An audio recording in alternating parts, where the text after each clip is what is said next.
All right, my man, we're good. Let's go. We live? Yes, We sir. good? Yep. All right, we're live. Well, Eric, this is episode number 75 of the Cale Marker podcast, bro, and I welcome you to the show. That's what's up. 75, man. That's you're putting it in. Good I'm stuff. putting it in, and I'm really excited about this show because I keep seeing your name pop up on all the groups I'm in because we're not too far from each other, and so I have a lot of curious questions. But I feel like we're on similar paths here. I started the podcast on March 29th of 2020, so just a few months ago, and that would have been right about the time that it seems that you were kind of making some transitions in your world. Most definitely. Yeah. March. So March. Yeah. So I made. I quit my job February 14th. So that was the big. That was the big jump right there for me. That's what held me back, and you know what I'm saying. But that was the leap of faith. So hold you back? First of all, what was the job? I'm curious to know what the job was, and Hold me then back was is not a good phrase really, because like I loved the job, I loved the team, I loved the work that I did. You know what I'm saying? Like I was a life coach, so I helped people who were in poverty, people coming out of jails and people coming out of treatment centers, and helped and was able to help them like set goals for themselves and move forward. So like my background, like I've got a bachelor's degree in social work, so I'm real good at helping people. But so like I loved the job. I worked the job for 3.5 years. I worked at CareSource, right there in Dayton. So I'm sure you've heard of CareSource before, of and course, loved it, man. I mean, like it was so much opportunity there, but at the same time, like so here was the problem, right? Is I worked from home. So I got for 3.5 years, I was conditioned to work from home, where I was able to, I could get my work done, I could flex my schedule, I could wake up super early and work on my business, and then clock in on the job and do the job, and then clock out and go back to the business, and it really put me in hustle mode. Like it put me in the mentality of like that solopreneur, like because I had a boss and I had a team, but ultimately like I was out on my own. I was in my own land doing my own thing. Like I knew what I was supposed to do and I would get it done. And I was real good at it. But so I started my first business like 3 or 4 years ago, and that business started to take off. I started to build it, started to learn how to do the stuff, and like once I started learning how to create videos and run ads for that business, bam, that's when it started to really take off for me. So I'm like, it was funny because last June I had actually sent my boss and another couple people an email. It was my 2 week resignation. I was like, I'm done. I'm going to do my own thing. And then the next day, I'm like, oh my God, that was a horrible idea. Why'd you do that? You know what I'm saying? So I was like, I told them, like, I changed my mind. I'm going to keep working. And they knew, like, they supported me through the whole thing. Like, they knew I was mentally checked out and done. But yeah, man. And then I went to Funnel Hacking Live, and when I was there, seeing Russell Brunson and Tony Robbins and all these, and it was just like, dude, you have to commit to the thing, right? And just do it. And for me, like, I instantly knew, like, I'm quitting my job. And, that was before the Corona stuff hit. And I was like, and of course, there was still some fear with it, but man, I'm telling you what, best decision I ever made. I mean, I have that's a lot to go. Thanks for sharing. That's a lot to tackle. So the business you started about 3 or 4 years ago is the business you're in now. What is the business? And just we'll do a plug here for you anyway. So Cool. where So people I actually have two businesses. So the one I cool. started in 2016, it's a driver's intervention program. So someone gets busted drinking and driving in Ohio, the state law says this person either has to do 3 days in jail or go to a weekend OVI program, right? I'm sure you've heard of one before. I'm sure you know somebody that's been through it. And so I started that business back then, and like, because like the social worker, the chemical dependency counselor, the guy in recovery, the guy that wants to help people is like, man, how can I find a way to do what I love to do and make some extra money on the side? So I started that business, and so I was like, I was competing against other competitors who had been doing this same thing for like 15, 20, 25 years, who had like relationships built in place that were so hard to penetrate. But to my advantage, those competitors did not have an online presence. Like they didn't have a face of the company. They didn't have like people who were telling their stories and like very outspoken about, hey, we're trying to serve, we're trying to help. Like we know drinking and driving is bad. We know people die from drinking and driving every single year, probably every single day. But so yeah, I started that business back then. And so like, and one thing I quickly learned was like, just because I have a business doesn't mean people are actually going to buy from me. If nobody knows that I exist, like I'm just like some dude that's out here under a rock somewhere that no one even knows about, you know? And so that's where the whole other world of like, I bought a camera, right? And at first all I had was the iPhone. So I'd make videos from my iPhone. I'm like, oh man, this kind of sucks. This doesn't look very good. But I did what I could, you know what I'm saying? Like I didn't have any other tools. So I started taking the money that I was making from that business and buying camera gear and courses and microphones and lights and software and computers and just all this stuff. And then just like literally waking up at 5 o'clock in the morning, trying to make videos, scripting stuff out, posting stuff on Facebook, you know, just learning how to do stuff. And like spent 2 years doing that. And I was like, man, like this video stuff, like it works. You know what I'm saying? Like it really works. And it's fun too. Like some people are like, oh, I'll never get on video. Video's stupid. But I'm like, dude, I love it. You know what I'm saying? This stuff, this gives me juice right here. This is good stuff. It is juice, isn't it? I feel the same way. And I feel, well, we didn't get to the other business though. So I want to touch on that. Yeah. But I do, before we get on that, I told you before we hopped on, I'm doing this on a 2010 iMac that I have, you know, and I think that right there is a huge differentiator between people who do it and people who just talk about it. Because, and I do this in different areas of my life. I put obstacles in my way to make whatever it is I want to do harder. I don't know if that's just a human thing, but it seems that way we do. But a lot of times, if we can remove those obstacles and say, I already have everything I need to get started. Yeah. And it doesn't have to be, and just in a short amount of time, in all honesty, you've gotten new equipment, you've built your business, you quit your business, all because you just took that first step saying, I have what I have right now. And then you ask, what can I do that I love and make some money on the side? And so you're just doing the right things and just trusting the process. The other thing that I learned is like through the last, few years of my life, man, I have wanted all of it and had to look a certain way instead of just doing the thing I love. And I think that's a huge thing that I think I'm hearing from you is that once you're doing what you love, it doesn't matter if you have like 1 million followers or 1 follower, because 1 follower is worth it to you because you got to wake up and do what you love to do. And once you can establish what you love to do and do that and have some sort of platform, some sort of audience, it's just momentum that just builds over time. You can kind of separate the money aspect from there. So what is business number 2? So after I, started acquiring all this stuff, right, learning how to use this gear and all this different stuff that I'm acquiring, a lot of my friends would see me running, videos and ads and, stuff like that. So slowly but surely, I'd have friends say, because I got a couple friends who had a business, and they'd say, hey man, I see you making your videos. Can you maybe make one for me too? And I'm like, I guess. I mean, I got all this stuff. So like, and again, like I've really learned the process, you know what I'm saying? Like being able to find a target audience and a message and a script and a setting and like really making it look good. So like I started, making some videos for some friends, and I'm like, at first I'm like, they're like, well, what do you charge me? I'm like, I don't know, $100. They're like, oh, wow, great. Let's do it. And I'm like, all right, cool. Cause this is just extra money to me. And so here's where the second business started, right?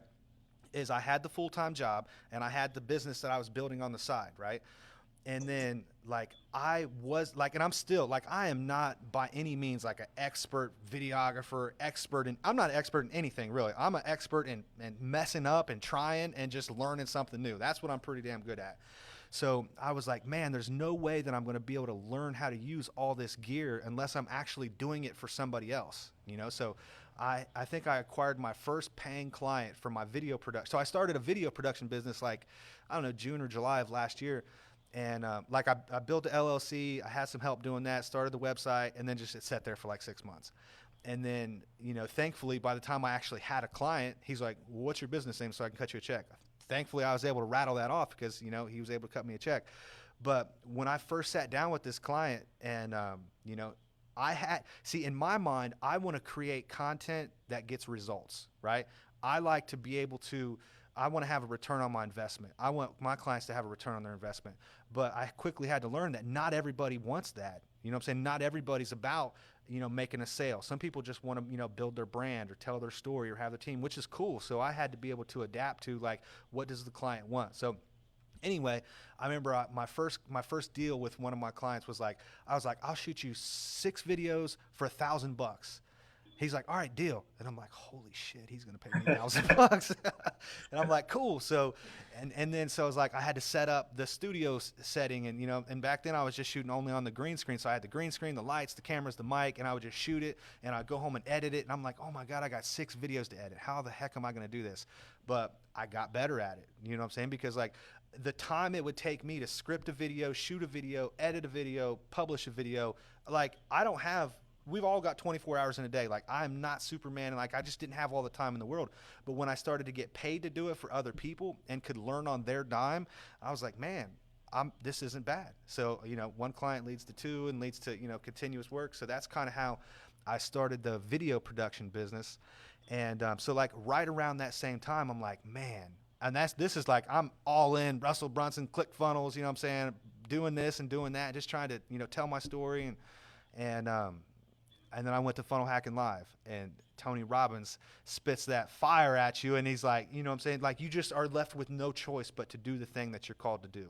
You know what I'm saying? Regardless of the external cost, regardless of the sacrifice, regardless of how you look, regardless of what other people think, like if it's inside of you, and I get goosebumps even talking about it, but like that was just coming to life inside of me. And like, I had to just accept the fact that I have all the tools, I have all the skills, and then at the same time, I got good people in my life telling me, like, dude, you're gonna make it. Like, because I was telling all my friends, like, dude, I want to quit my job, but I don't know how to do it. How am I gonna pay for insurance and all this stuff? And all these excuses just kept rattling on in my mind. And a couple people, one dude particularly, he's like, dude, you're gonna make it. Like, and I felt it as soon as he said it. I was like, because when I look back, like almost everything that I've tried to do, I've been okay with and I've survived. And so bam, here's video, New Life Media, Marketing and Productions. And honestly, man, yeah. So it's just fun to me, man. Like it's a cool way to meet new people, to meet entrepreneurs, to make some extra money. And dude, it's and like even this morning, like this rat bastard mind I have will still tell me, you're gonna fail. It's not gonna work. Something's gonna mess up. I crashed my drone yesterday and smashed it into a bunch of pieces. I'm like, shit. But thankfully I had, insurance on it, so I'll get another one, but it's like, that's just part of the game. Like you're going to take a loss. You're going to take it. I mean, there's no way around it. So it's, so in a story, man, that's like the last 2 years of my life. 2, 3, 4, first whatever. Of all, kudos to you, man. I love people who are willing to take risk and be around people who love taking risks. You said a couple things there. I was listening to Joe Rogan podcast the other day, and I think it was with Jocko. And one of the advice that they had was just like, when you're feeling that pain, is have the internal voice just say good. Yeah. Right.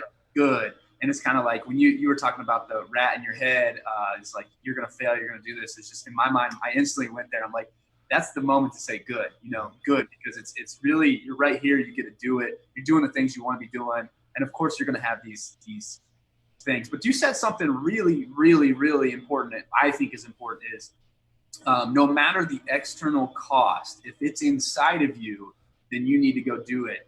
And sometimes for me personally, I've felt as I've let the externals kind of guide me and do things. Yeah. I've made choices, and the internal has been so strong that sometimes for me, it's been inexplainable with justifiable rationality. Like, how am I going to rationalize this to tell my parents, or to tell my partner, or to tell my kid's mom, or my boss that I'm quitting my job? How do I rationalize this with words that the inside feeling I'm feeling so much is that it's already, in a sense, I don't know if you felt this way, but in a sense, it's already accomplished.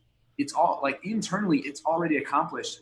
I don't know exactly the details because life is in the details in this moment. I'm going to live that and enjoy that, but like, it's done. Like I'm starting the podcast for myself. I'm starting this business. I'm doing this. I am full-time entrepreneur. It's relying on me. And this is what I'm doing. This is the calling I have. I'm here to serve parents, entrepreneurs, artists, travelers, people who need to extract themselves and have my vote to be themselves, because I feel like there's nothing more that is enslaving than just feeling like you're living to everyone else's standards versus your own. Yep. And that's such a trap. And I feel like that's what I've been called to do, is to find ways to connect with people. And I told you before the show, it's just like expand my perspective to expand perspectives to create this like ultra connection between people and understanding. So hats off to you, because that right there, the external cost, I'm sure you're feeling pressure from people, right? You got bills to pay. You have kids. Oh, I got two kids. I got a 4-year-old girl, a soon to be 2-year-old girl, and a little boy will be here in December. So soon to be 3. Congrats, man. Yeah, thanks, man. Appreciate it. Yeah, and I think you talked about you're going to have bumps, you're going to have bruises, and I learned a lot from my kids. I got a 7-year-old and a 5-year-old boy, both boys, and I pay a lot of attention to them.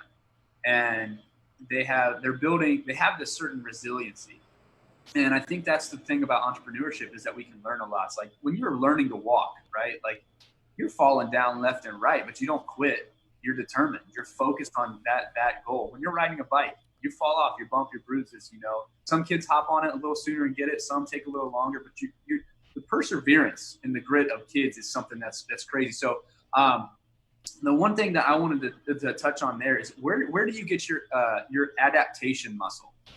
Because you've got one, and not a lot of people do it. It's this, right? It's this. I mean, because like, you know, especially in the times we're in right now, like only the ones that are able to adapt are the ones that are going to be able to survive. Like the model or the strategy or the ideas or the plans that we had like 6 months ago, like gone, history, you know what I'm saying? Because like this is the new normal that we're in right now, you know?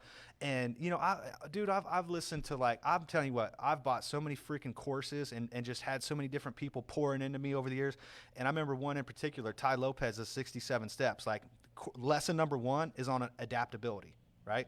And just being able to adapt to like, you know, and the big transition that I made was like, so back even further than so like I'm a recovering heroin addict too. Like 10 years ago, I was a junkie, needle in my arm, convicted felon, high school dropout, no positive influences in the world. Literally didn't have one person that would give me like even a positive reference to get a job, right? And then okay, you know, learning how to adapt in an environment where you're getting high every day, right? You got to shoot dope every day. Like adapt. Adapt into an environment where now you're new in recovery and you're trying to get a job and you're struggling. Adapt, right? Now you want to get a better job. Adapt. You go to college. You know what I'm saying? It's like no matter what I'm doing, like I'm forced to like let the old version of myself or what I thought what I was about just die. You know what I'm saying? Like I spent 6 years getting a 4-year degree. You know what I'm saying? Like the slow kid class. But it's like I just showed up and did the best that I could in the environment that I was in, and then bam, when that season of life is done, it's done, right? And just be done with it. Like I'm not an employee anymore. Like I have an entrepreneur mindset, and those seeds have been planted in me over time, and bam, now I'm out here just trying to do the thing. Am I perfect? Hell no. But am I learning something new every day? Am I trying? Am I trying to serve other people? Most definitely. Adapt, my man. That's the whole name of the game right there. But you had it's the mindset. You know what I'm saying? So many people are stuck in like, what are other people going to think? Or like, this is how things have always been done, so this is how we always have to do it. And that's just not true. Like, you know what I'm saying? You call the shots. It's if you want to live a good life, wake up in the morning, ask yourself, what the hell do I want to do today? And go do it, right? If you know what I'm saying? If you don't have the ability to do that, then it's time to readjust, you know? That's huge, man. And I definitely, where do you get that mindset? Because here's the thing, man. There's how many people have been impacted by. Thank you for the candor there, being honest. Yeah. And I did have that as a question because you alluded to it a couple times. Hey, the guy in recovery. Yeah. Not everyone gets out of that situation in that circumstance. Was there something that was already inside of you? That was instilled inside of you that kind of pulled you out of that? Was it a person? What was the circumstance? How did you make the transition? Because not everyone can and not everyone does right. out of that circumstance of being a user. So to go all the way back to like when I first got clean, I was 22, right? I'm 32 now, so it's been a long freaking time. So I first got clean, and I'm like, man, when I first got clean, man, all I wanted was a job. Like I just wanted an actual legit job. That way I could like buy my own cigarettes and like maybe buy my own pair of shoes because I never even been able to do that stuff before. So like I got the job, and then I worked a third shift job, minimum wage. I rode a bicycle from one side of town to the other, worked all night, rode home, slept all day, repeat, right? Even though I was early in recovery, and like I was glad to be clean, like I had reached a point like 6 months, 9 months clean where I'm like, damn, this sucks. Like working third shift, you know what I'm saying? Riding a bike, yeah, just having barely enough money to pay my bills and like just, you know what I'm saying, just keep afloat. Like that sucked for me. Like I was not happy doing that. Like I was not happy working a minimum wage job. And so I was like, how in the world do I get myself out of this? And I just didn't know, you know. So thankfully, this was the first seed that really got planted. Is I got connected with a group that's actually right here across the street from me, Think Tank. And there was a guy there, and he sat down with me, and he looked at me, and he said, Eric, what are your goals? And I just sat there kind of dumbfounded, like nobody had ever asked me that before, you know.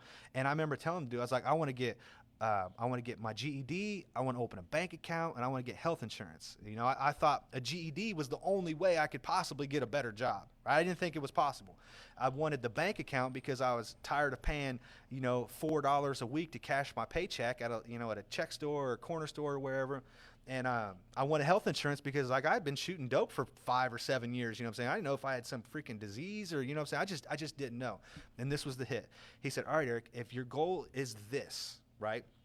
You need to do this, this, and this, and then you'll get this, right? You want your GED?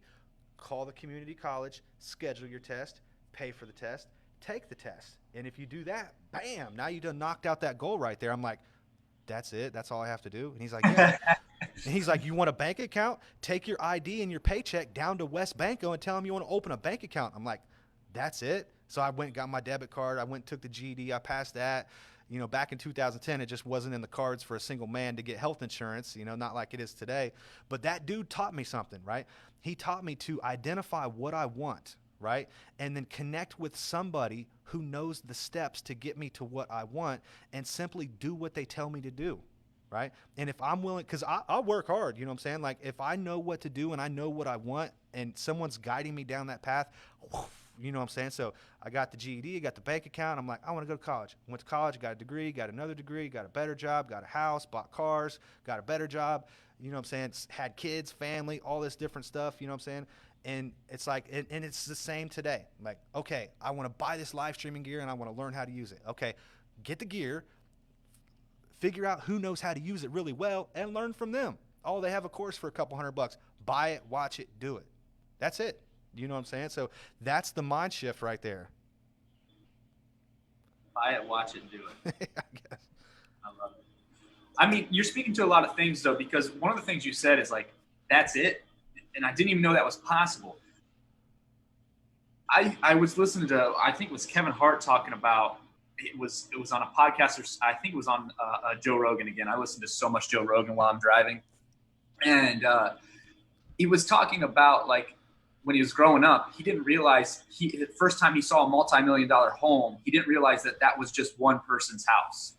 And that kind of stuck with me because people don't realize what is possible for their own life, right? Yep. They may see it, they may idolize it or dream about it, but they don't think it's actually possible for themselves. And so when you kind of remove that and say, okay, let's take the limitations of possibilities out the door, like remove the limitations, anything's possible. And you had some simple maybe they weren't simple at the time, but they're simple now, is to get those simple goals, a checking account, you know, a GED. You didn't realize how easy or possible those things were. But when you remove those limitations and then you surround yourself with people, you actually then had the possibility in your mind. So what I realize, a lot of people, they don't think possibilities are for them. And so what am I trying to say here? I think at the end of the day, it's like, I see a lot of people when I'm driving Uber who have all these limitations. What would you say to kids back who are 17, 18, 19, 20 years old who are in the positions you were in? What would you say to them about possibilities and telling them about possibilities and how to dream and how to establish goals? What's your advice to those young people? Man, I'm telling you what, it's funny you say that because like last week, you know, me and my family, we went on vacation. We went down so you hit on a few different things right there. So let me see if I can say this as quick as possible. So we went on vacation, right? We went down to Myrtle Beach. It's my first time down there. It's a beautiful place. I loved it. And like we're driving past these houses, bro. And I'm telling you, these houses on the beach, you know what I'm saying? The big shore houses. And I'm like, damn, what do these people do? You know what I'm saying? And then my wife's stepdad, he's like, yeah, these are probably all these people's second homes. And I'm like, even bigger, like, God, what do these people do, So at the same time, my wife's it's her stepsister, right? And she brought a friend, and my brother-in-law brought a friend, and it was funny because they got to bickering about something really petty, right? It was just something so petty, and I was like, look, this little stuff doesn't matter. You know what I'm saying? Like if you're 17, 18, 19 years old and you think an argument with your friend, like that stuff doesn't matter. Like it now keep in mind, when I was that age, I was getting high, you know what I'm saying? I didn't care about anything in the world, so I'm definitely not speaking from experience here, but I would say that the best thing to do early on is just get a wide range of experiences, because like if the only experience you have is working at a factory, like that's all you think life is about, is like working at a factory. Like I work a 10-hour day and I come home and I eat and I'm mad all the time, like, and if that's the only experience you have, that's your perspective of life. But like you don't know where you could go potentially volunteer at, or meet some new friends, or take a class, or just get some experience, and just try a lot of different things. Because like earlier you were talking about passion, like yeah, I love helping people, but unfortunately just helping people doesn't pay the bills. So like you have to find, and I always say, and I've learned this from somewhere down the line, I think that everyone needs to know what they love to do, what they're good at, and what somebody will pay you for. Right? Like I love helping people, but that doesn't mean anyone's going to pay me for it. Like, and I'm good at a couple different things, but it's completely different than what somebody pays me for. But the better I got at the self-awareness of understanding, what do I like to do? What am I good at? What will somebody pay me for? And like trying to merge all them worlds together. At the same time, I'm learning how to, promote myself and do business and stuff like that. Like that's bam, here I am today in my own office. Voila. It's like magic. It's crazy. It's like that. You have, like, throughout this whole conversation, have asked yourself, you have a high level of self-awareness, which is kind of uncommon for a lot of people. And then you have this willingness to say, I've heard you in each part of your story ask certain questions. And then not only ask them the questions, and it doesn't defeat you, it actually inspires you. And you have, what I'm noticing is you have this willingness to find out, right? You're like, how do I get off dope, right? Well, how do I open a bank account? And then you have this willingness to go actually take action on it. How do I start my own business? How do I start video marketing? How do these people have these big giant homes? Oh, it's their second home. How do they have this, right? It's like you have this self-awareness to ask these questions and then actually be willing to find out. And so I'm curious to know, like, well, okay, here's my question to you. What is the vision that you have now for New Life Media going in the future? Good question, my man. And honestly, that's my every waking thought right now is, what the heck am I trying to do now? You know what I'm saying? Like with my other business, like I've got a good partner in that. Like she has strengths, I have strengths. She has weaknesses, I have weaknesses, and like we work great as a team. And it took us a long time to get there. And like we've got a team, you know what I'm saying? We've built a business, And right now in the video stuff, like my guy Seth, he's sitting over here listening to me right now. He just started Monday, right? So now I have a team member, and I'm like, wow, what the heck are we supposed to do together? Because I'm so used to, like, my biggest problem right now is that in my mind, I think I have to do everything, and I think that in order to build something, like, it has to be me doing more, me doing more, me doing more. So like I've got to figure out how to niche down into, because video marketing, advertising, and like that's such a huge world. And like on my whiteboard right now, I've got listed out all the projects I've got, all my monthly clients, and I'm like, man, like you've got to get some structure here, bro, because you're going crazy up here. But I'm just trying to figure out, like, like when I started this at the beginning of the year, I said, look, I just want to get really good behind the camera. Like I want to learn how to use it really well. I want to make stuff look good. And so that's what I'm trying to do, is just get better at building the skill, right? That way I can, have a better product. But at the end, man, like, I don't know, like I could wake up tomorrow and be like, you know what? Screw it all. I'm going to do something different. And I'd be like, okay, let's do it. Let's do it. That's uncharted waters, and man, people just can't. You also said something earlier about the new normal, and it makes me think is like people have said to me, I just want life to go back to normal, and I'm curious to your thoughts of what normal is, because you have thrown normal out the window many times, and I feel like you spoke to this actually a little bit earlier. It's like hey, you go work a factory job. And I don't think you were, putting that word line of work down. You were just providing examples like, hey, I work at a factory. It's a 10-hour job. I go do this. This is my world. This is how I existed. This is the possibilities. This is what's normal. But obviously with everything that's going on in the world right now, what is it, July 9th, 2020, normal has been shaken. And people who are willing to adapt, like you're talking about, I'm one of those people. I don't feel like life is too crazy for me because I know that life can change and make everything normal, make new normal. What am I trying to say? Make new normal all the time. And if I look at history, it's always done that. The iPhone is normal now, or a smartphone is normal now, but it wasn't even a decade ago. Yeah. And that certainly wasn't 2 or 3 decades ago, the computer and the internet and so on and so forth. So having that understanding of like what the new normal is crazy. So you seem a little bit risk adverse. A little bit. I'm curious. I'm going to go back a little bit here. What started, like when you were 10, 11, 12, 13, 14, 15 years old, what started you on the path to get there? Like what did you find in that transition there? Like what was life like for you? Dude, that's such a good question because like way back when, like I come from a good family first and foremost. Like I have a good mom, a good dad. I got 2 younger sisters. Grew up, man, like had a good childhood, played sports, you know what I'm saying? I was A honor roll, won spelling bees, like I was good in school. I like to get perfect attendance. I like to play sports, all that stuff. I was a normal kid, had good morals and values instilled in me as a young man. When I was about, I don't know, 5th, 6th, 7th grade, like my parents started using drugs. So at that time, it went from like this good structure, good role models, like good family system to like, bam, they got divorced, lost jobs, lost the houses, wrecked the cars. And before you know it, here I am, this misguided teenager. I went from like doing all this sports and school stuff to where like, oh, you're not gonna buy me basketball shoes. I'm not playing basketball anymore. I'm like, that's just my mindset. Like I didn't want to be the kid on the basketball court with some old dusty ass shoes. So I'm like, I'm not gonna play, So I naturally gravitated to the other kids who were in the same situation I was. So started smoking cigarettes, started smoking weed, drinking, doing all that stuff that young kids do.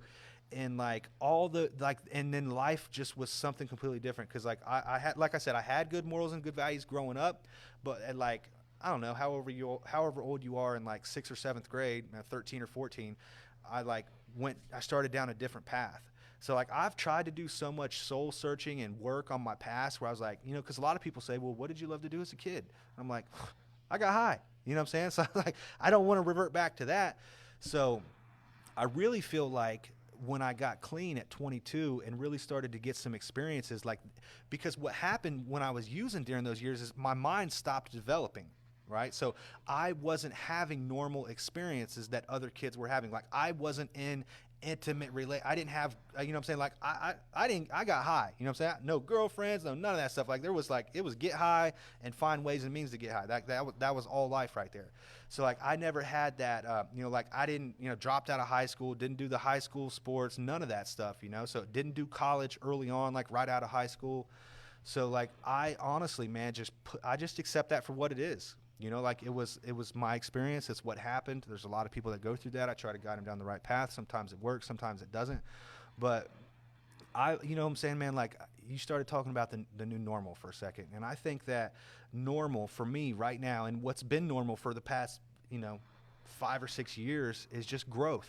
You know what I'm saying?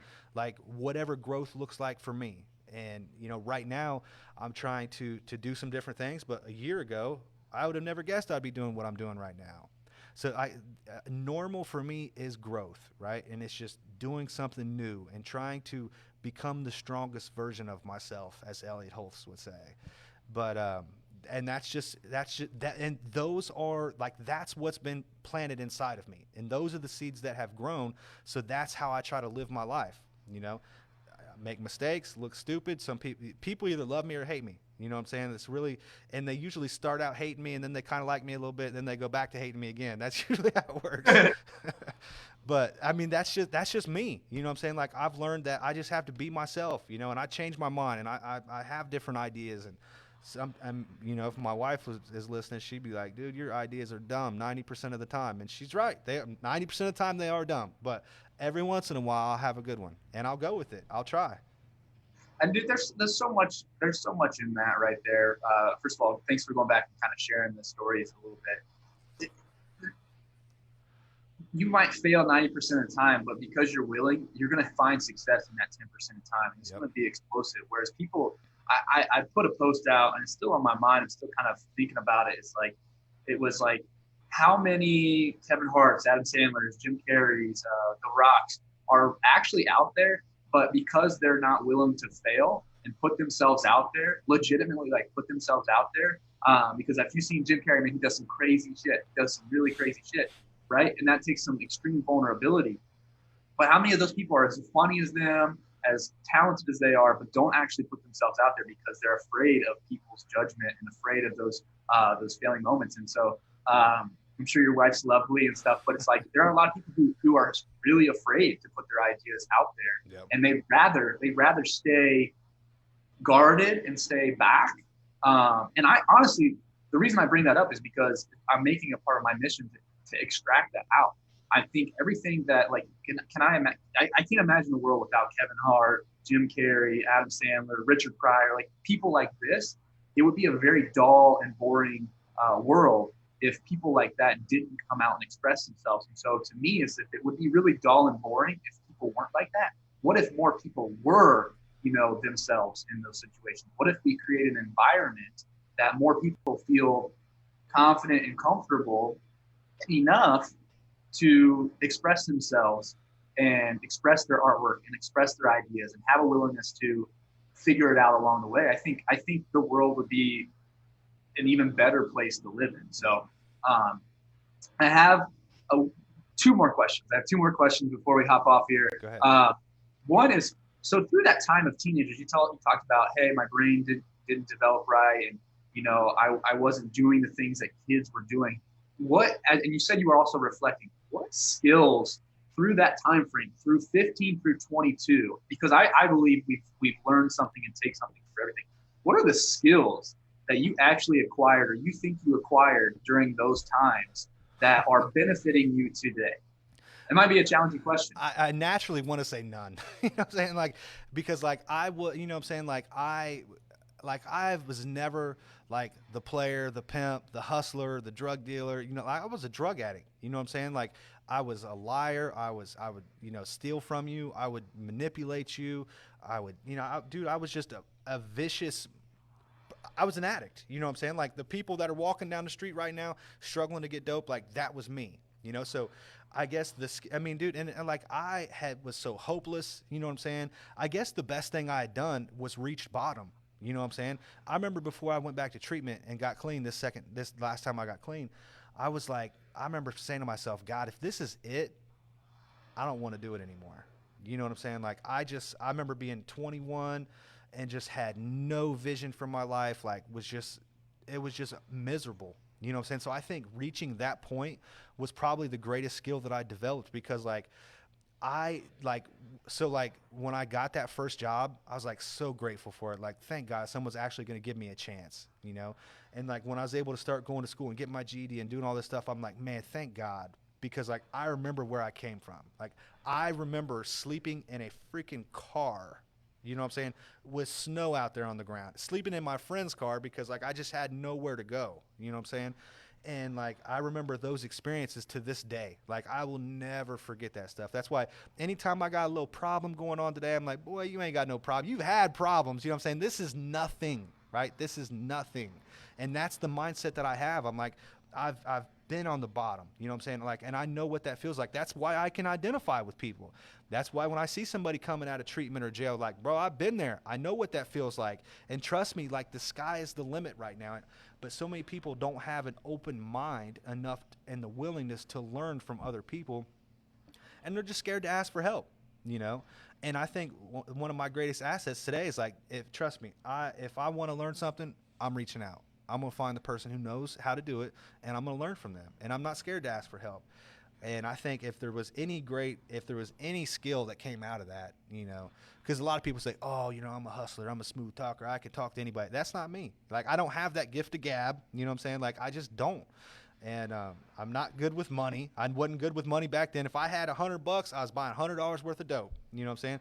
And even to this day, I'm making more money than I ever have, and I'm still spending way more than I need to be spending. So, like, I've still got a lot of areas to grow, And so, yeah, man, that's a good question. Yeah, I actually loved hearing you work through that because Yeah. because I think at first you're like, okay, well, none, and that's my thing. But then you started like kind of thinking about, well, okay, well, if there was something, and to me, I'm looking at it as like your ability to have perspective, your self-awareness, right? Like when we just finished talking about like how many Jim Carreys, blah, blah, blah, are there that aren't out there. It's like for you, failing at one of your ideas is nothing in comparison to sleeping in a snow-covered car in the middle of December with no money in your pocket, no vision for your life, right?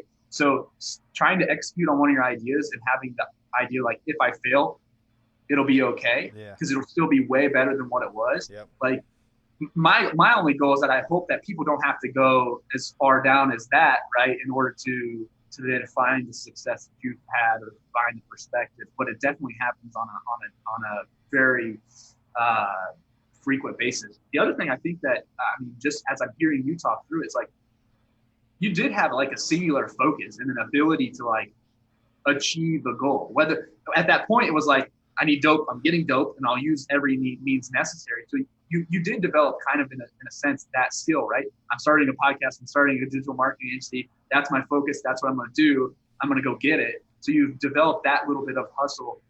In my opinion, you definitely developed that focus area there and the ability to go out and get it. Most definitely. So the last question I have is a new question I'm kind of asking on the podcast. Is, what is a question that you rarely, if never, get asked, but you wish people would ask you? Good question, because a lot of people ask me questions, and I pretty much put it out there. You know what, man? And again, if my wife's listening to this, she's going to laugh. But I was listening to, you listen to Russell Brunson's podcast, Marketing Secrets?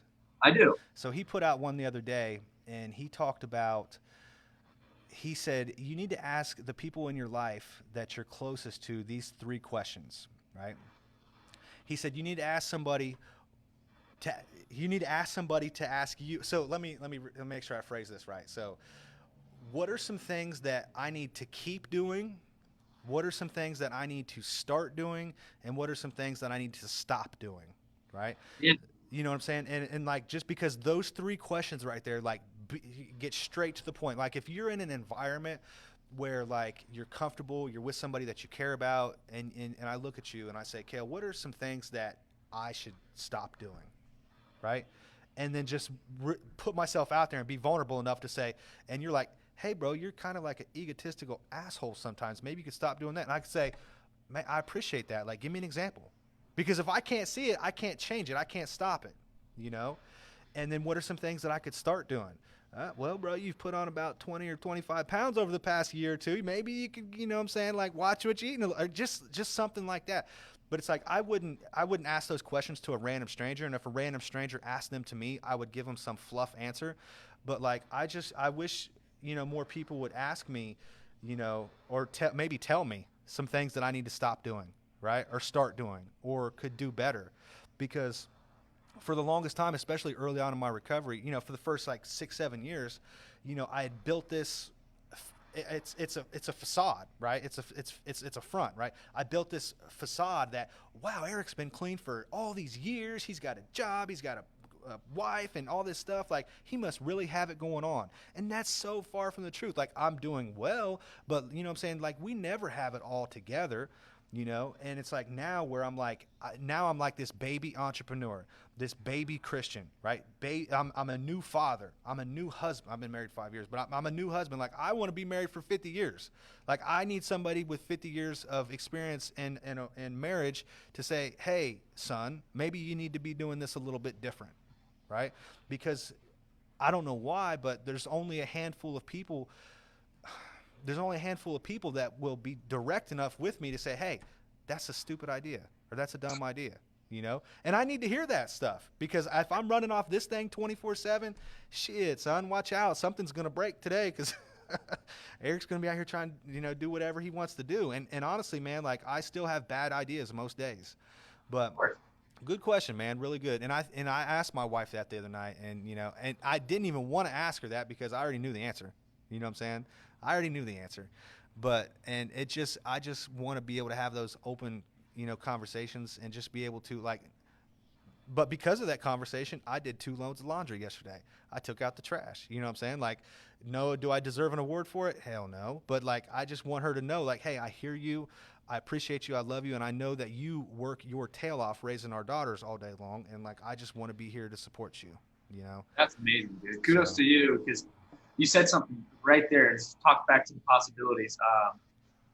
First of all, I love that. It's not the first time I heard start, stop, keep. I actually heard that when I worked at a chiropractor, and I love hearing that Russell Brunson is taking. I love that it's kind of going on places, and I need to take that back into myself as far as my process goes. But if you can't see it, you can't change it, is what you said. And you got to be able to that's also back to our question about possibilities. What do you see for your life so that you can make the changes for it, but also in the simplest of things, like, you have good intentions, but your actions may not be lining up with that. So you need to be able to see it from an outsider's perspective. And so that's some really good information to end on there. Where can people connect with you? Obviously, I think we're live streaming this on your platform. Yeah. Hello, everyone. I'm Cale. So where can people, when I post my podcast, my platforms, where can people find you, man? So they can find me on Facebook, the New Life Media Marketing and Productions, my website, newlifeproductions.com, and, I guess my personal Facebook. But, yeah, man, I mean, I'm not hard to find. I'm definitely pretty active, and I try to be, kind of outspoken about the things that I'm doing and what I'm learning about and stuff like that. So not too big on Instagram. Definitely don't do Twitter, none of that stuff. But, yeah, man, I like I said, my goal right now is to just be able to, like, what I'm really looking for is, like, I want to find some businesses that want to create some video content and make some freaking sales. Like, I'm good with the video stuff, but I'm better with the ads, my man. Like, I understand the Facebook Business Manager and all the targeting features. Like, you know what I'm saying? Like, I've spent so much time learning how to do this stuff, and, like, people don't realize how you can reach the right person with, like, a click of a button. You know what I'm saying? One click of the right button will blow your business up, And I used examples, like, when I first started the OVI program, like, no one knew who we were. Bam, I turn on some ads. Now we get referrals from 50 different courts on a regular basis. Wow. Video stuff like, who is this guy? And then bam, now they're seeing my stuff all over because I'm running ads all the time, and I'm reaching like 50,000 people a month. And it's because that's just what I'm doing, and I'm trying to put myself out there. It's like, yeah, so if there's any business owners out there that want to talk about some videos and ads, hit me up. I'm your man. I'm definitely one of them. I got some projects in mind. So hey, I'll be hitting you up after we finish. Look forward to talking more about it. So, well, all my listeners, go out there, listen, go follow this guy, newlifeproductions.com, hit him up. All the business people, hit him up. He's got some sales waiting for you. So, that's right. Eric, I appreciate you hopping on here. It was nice to finally connect. You said you were out there, and I definitely see you out there. That's how we got connected. So I appreciate you. And until next time, friend, thanks for joining me. Appreciate you too, my man. Have a good day. You too. Peace. Hey, man. Thank you.